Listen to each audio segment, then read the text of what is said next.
Telugu Desam party జాతీయ అధ్యక్షులు ఆంధ్రప్రదేశ్ రాష్ట్ర ముఖ్యమంత్రి వర్యులు చంద్రబాబు నాయుడు ఇచ్చిన మాట ప్రకారమే ఆర్థిక భారాన్ని లెక్క చేయకుండా దేశంలో తొలిసారి 65,18,496 మంది పేదలకు 4,408 కోట్లు ఒకేసారి పంపిణీ చేస్తున్న వ్యక్తి నారా చంద్రబాబు నాయుడని బి తాండ్రపాడు గ్రామ పంచాయతీ సర్పంచ్ ఆకెపోగు జయన్ తెలిపారు.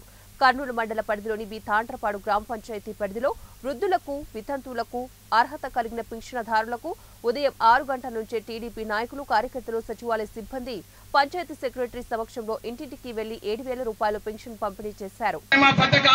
ప్రతి వారికి పంపినాము ఇంటింటికి అని ఈ రోజు చెప్పుకునేంటి గొప్పతనం ఎక్కడ ఉందని ఈ రోజు ఆ గొప్పతనం ఈ నారా చంద్రబాబు నాయుడు గారికే దక్కిందని. కానీ ఇటువంటి అవకాశం, ఇటువంటి మేరకు ప్రజలు ఎంతో తృప్తి పొంది ఈ రోజు మరి పండగ వాళ్ళని మరి ఎంతో ఉత్సాహంగా చేసుకుంటున్నారని నేను తెలియజేస్తున్నాను.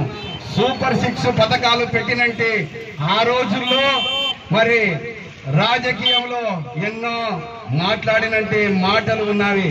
కానీ ఈరోజు మరి జరగబోతున్నట్టు అభివృద్ధిని చూసి మరి ఏమంటారని నేను తెలియజేస్తున్నాను.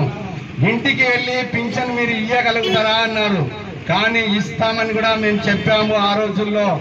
అదే విధంగాను మా నాయకులు చెప్పిన మేరకు మాకి 6 గంటలకే మీరు వెళ్ళాలి. అక్కడి వెళ్ళి పంచాయతీ సిబ్బంది, సెక్రటరీ గారు ఉంటారు అని కూడా మాకి ఫోన్లు రావడం కూడా జరిగింది.